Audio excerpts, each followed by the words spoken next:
in people's lives, there's only maybe a half dozen, 7, 8 categories that really matter. Most people, they major in minor things. They focus on stuff that doesn't matter. They know more about this celebrity going in and out of rehab than they do about their own personal development.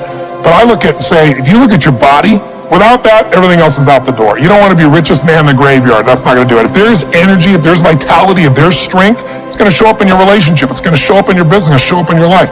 That's it. You got to master. You can't dabble. It's too important. Emotions are everything. I mean, you got a ton of money, everybody loves you, and your primary emotions are pissed off and frustrated, then your life's pissed off and frustrated. It doesn't matter if you got $1 billion or 1 million people loving you, your life is not great. Relationships, intimate relationships especially. It's where the most juice in life comes from. It's where the most pain comes from most people. It's worth mastering instead of dabbling. Really looking at what are you going to do with your time?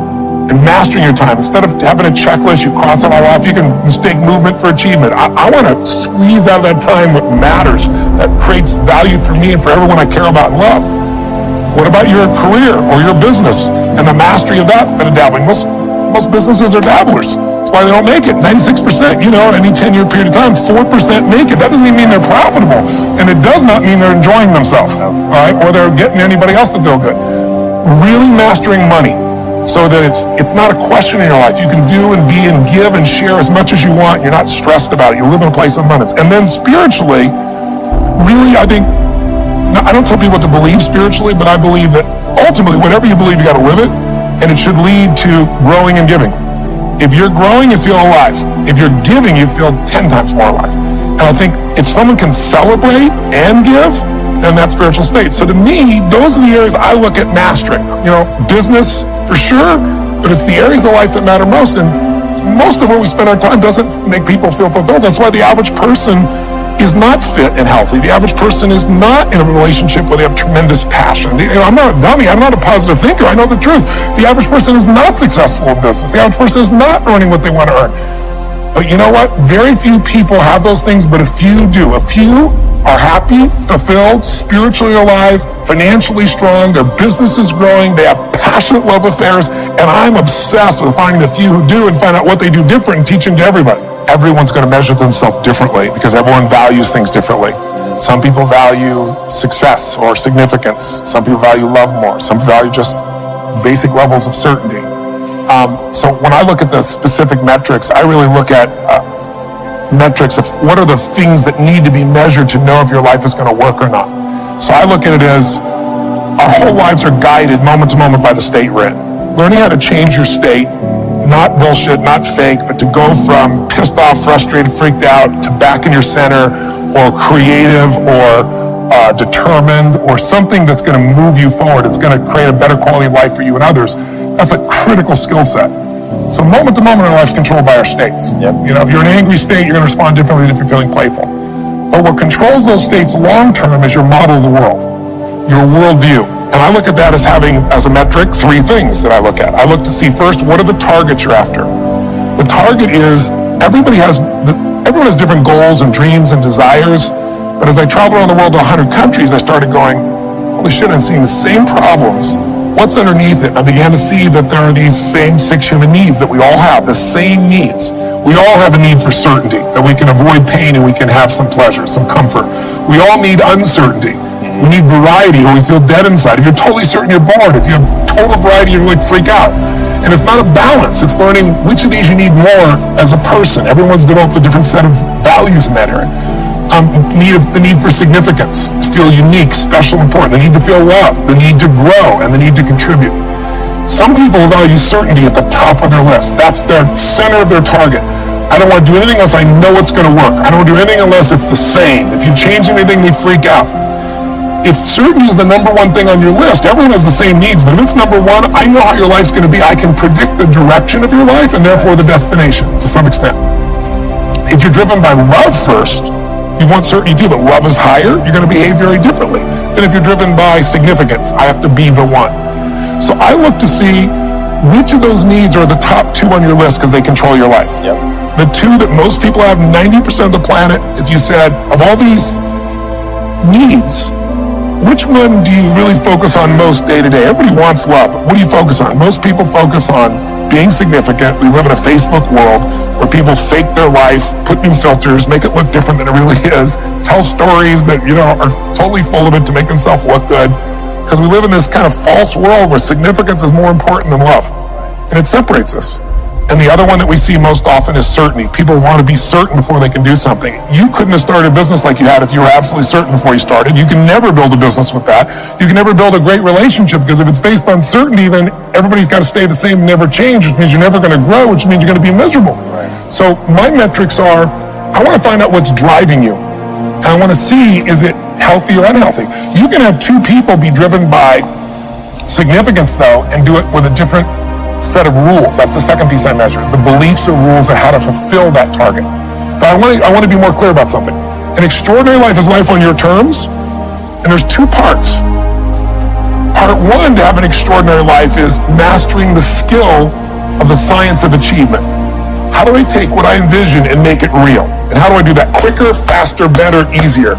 The ability to manifest what you come up with and make it real, like you've done with your company, yes, that's a skill set.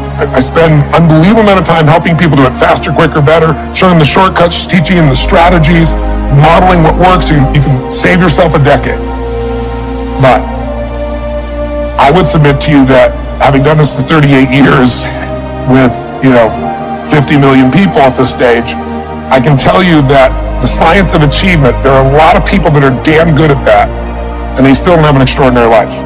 They have an extraordinary life. You see it as extraordinary, but I get the phone call from the multi-billionaire who tells me he wants to do this thing on his business, but what he really find out is he's miserable as hell, and he's hoping somehow I'm going to rub off on him on that side too. Right. And so I give him what he asked for, the change in his business, but I also give him what he needs, which is the change inside of him.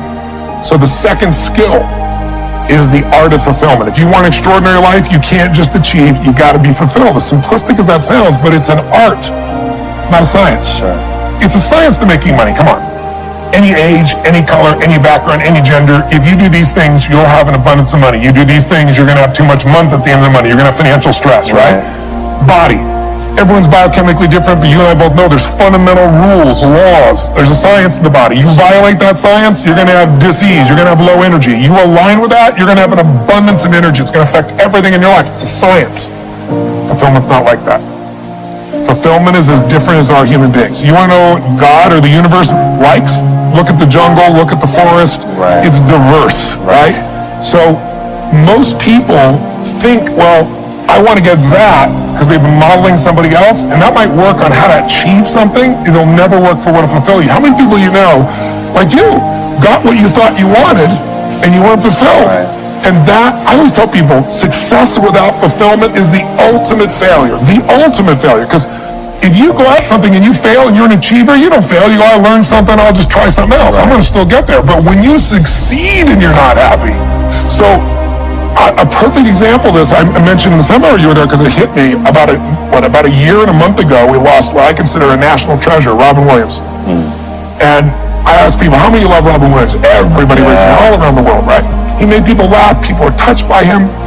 So how good was he at the science of achievement? I mean, he wanted to be a great comedian, make the whole world laugh. He did. He wanted to have his own TV show. He did. He wanted the #1 show. He did it.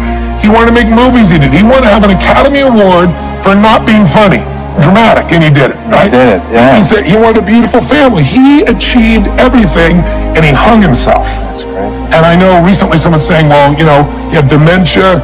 He had drug abuse, he had alcohol abuse most of his life because he made everybody happy but whom? Himself. That's the ultimate failure. So if I had no other message to offer your viewers, and you let me give it to them right now, I'll tell you what I believe. I believe our lives are controlled by one force, decisions. I certainly believe in force greater than myself, call it God if you will, grace, whatever you want to call it, the universe. But I also believe it gives us choices. And the decisions we make control us much more than the conditions we meet. It's not the conditions, it's your decisions. Decisions what to believe, decisions what to do, decisions what to give. I say to people, think about, look back 10 years ago, 5 years ago, 15 years ago, and think of a decision you made. That if you would have made a different decision, you'd have a totally different life today. Better or worse, I don't know, but totally different. The most important decision you can make above any on the face of the earth is deciding that no matter what happens in your life, no matter what happens, you're going to live in a beautiful state. The decision to is say, I am not going to suffer. That if suffering arises, pain's one thing, suffering's another. Suffering is when you're like, suffering could be worry, it could be anger, it could be frustration. It's anything that takes you out of a beautiful state. And here's what people don't get. You can end suffering by stop focusing on yourself and focus on something you want to serve greater than yourself. Your children, your wife, your mission, your life. You can get out of it in an instant because the nature of the human mind is to constantly compare things. Your mind, your brain is a 2 million year old device, and it is not designed to make you happy. It's designed to make you survive. Right. And that's why it's always looking for what's wrong. It used to be what's wrong, a saber-toothed tiger, so I can protect myself. Now people are worried about what people think about them, or do they have enough money when 2/3 of the planet lives on $2 a day, and you're making $38,000, you're rich. The poorest of the poor in our country are considered rich. I'm not saying they should stay that way. Right. But you can only build on success. My goal would have you consider something. Life is short. We don't know how short it's going to be. But if you only had a week to live, I bet you wouldn't allow yourself to suffer over a little crap that makes you crazy normally. I think you would probably spend time with those you love. You would do what you love. You'd take all in a sunset.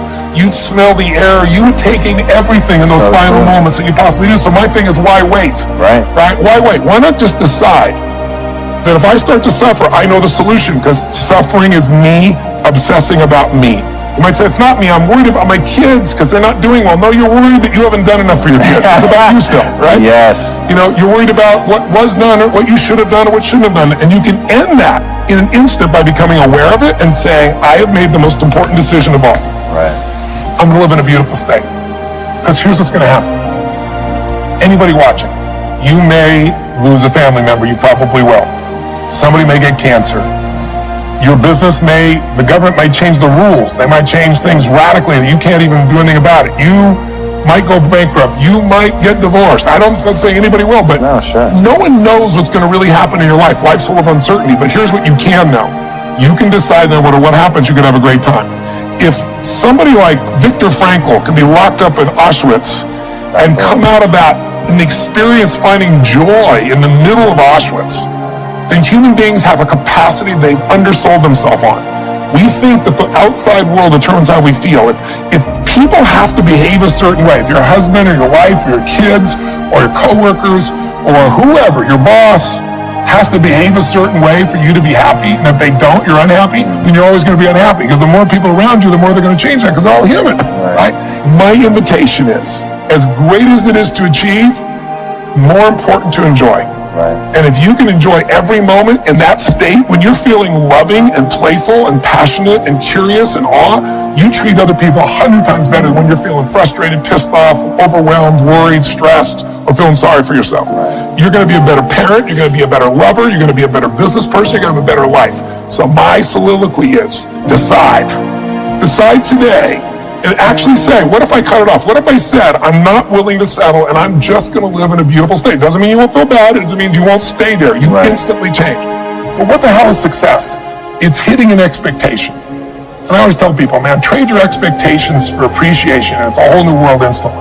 If you can appreciate this moment, if you can't find ecstasy in this moment, in a conversation with a friend and looking in your wife's eyes, being with your children, going on a run, if you can't find ecstasy now, I'm going to tell you, more money, more people, more love, more business, more anything is not going to give you more ecstasy. If you can't do it here now, you're not going to do it there when you got more.